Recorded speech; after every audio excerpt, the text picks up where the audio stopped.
हरियाणा विधानसभा चुनाव में दिग्गज नेताओं ने अपनी अपनी पार्टी का मोर्चा संभाला हुआ है। इस बीच केंद्रीय मंत्री और पूर्व मुख्यमंत्री मनोहर लाल ने कहा, हरियाणा में तीसरी बार नायब सिंह सैनी के नेतृत्व में बीजेपी की सरकार बनेगी।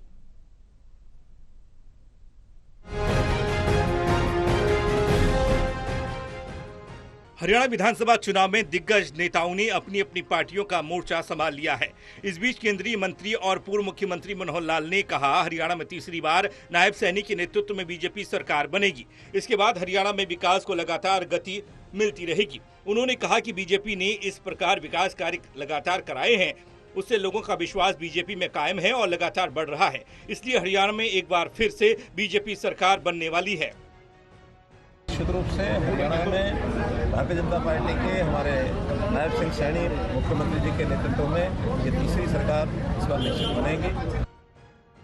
मनोहर लाल ने कांग्रेस पर निशाना साधते हुए कहा कि कांग्रेस ने केवल भ्रष्टाचार फैलाने का काम किया और लगातार लोगों में फूट डालने का काम किया। कांग्रेस ने कभी भी जनहित में कार्य नहीं किए, केवल सत्ता पाने के लिए झूठे वादे और दावे किए।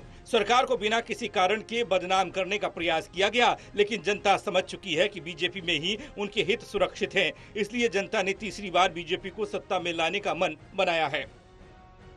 कांग्रेस जो है हार की तरफ आगे बढ़ रही है। आपने देखा होगा पिछले दिनों में हार के भय से वो गठबंधन के लिए बुला रहे थे, ये करो वो करो, लेकिन किसी पार्टी ने गठबंधन के लिए भी उनके साथ हाथ नहीं बढ़ाया। फिर भी छोटी छोटी पार्टियां उनको मिल गई, नाम लेने के लिए उनको एक दो पार्टियों से गठबंधन कर ली। तो ये हार की निशानी है। हार में बौखलाए हुए कुछ भी अनावश्यक बोल रहे हैं, चाहे वो खुद हो चाहे उनके नेता हो।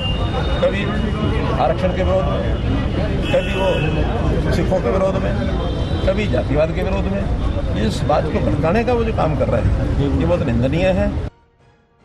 दिल्ली के मुख्यमंत्री अरविंद केजरीवाल की जमानत और इस्तीफे पर पूछे सवाल में मनोहर लाल ने कहा कि केजरीवाल भ्रष्टाचार में लिप्त हैं, जिनके आरोप लगातार उन पर लगे हैं। इसलिए अब मजबूरन वह अपनी साख को बचाने के प्रयास में मुख्यमंत्री पद से इस्तीफा देने की बात कर रहे हैं। लेकिन दिल्ली की जनता भी जान चुकी है कि केजरीवाल सरकार में भ्रष्टाचार चरम सीमा पर पहुंचा, इसलिए इस बार जनता उन्हें सत्ता से बाहर करेगी।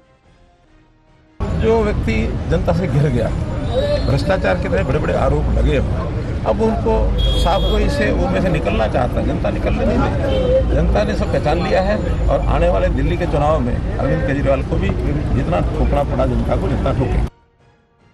वहीं नैना चौटाला की तरफ से अनूप धानक पर की गई टिप्पणी पर बोलते हुए मनोहर लाल ने कहा कि इस तरह की घमंडी भाषा का प्रयोग करना किसी भी राजनीतिक दल को शोभा नहीं देता।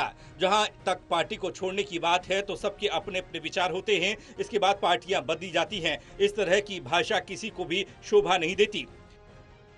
बहुत ही निंदनीय है। जो व्यक्ति, ये राजनीतिक तो विचारों का परिवर्तन होता रहता है, लेकिन किसी व्यक्ति को इस प्रकार से ढूंढे शब्दों में कोई टिप्पणी करना, ये किसी राजनीतिक नेता को मैं कहता हूँ बिल्कुल ही उसको नहीं देना चाहिए। अच्छा नहीं लगता है।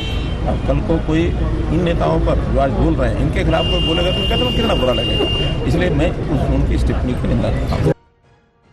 बहरहाल मनोहर लाल खट्टर ने हरियाणा में तीसरी बार नायब सिंह सैनी के नेतृत्व में बीजेपी की सरकार बनने का दावा किया है। Yogendra Saini, Bahadurgarh, total news.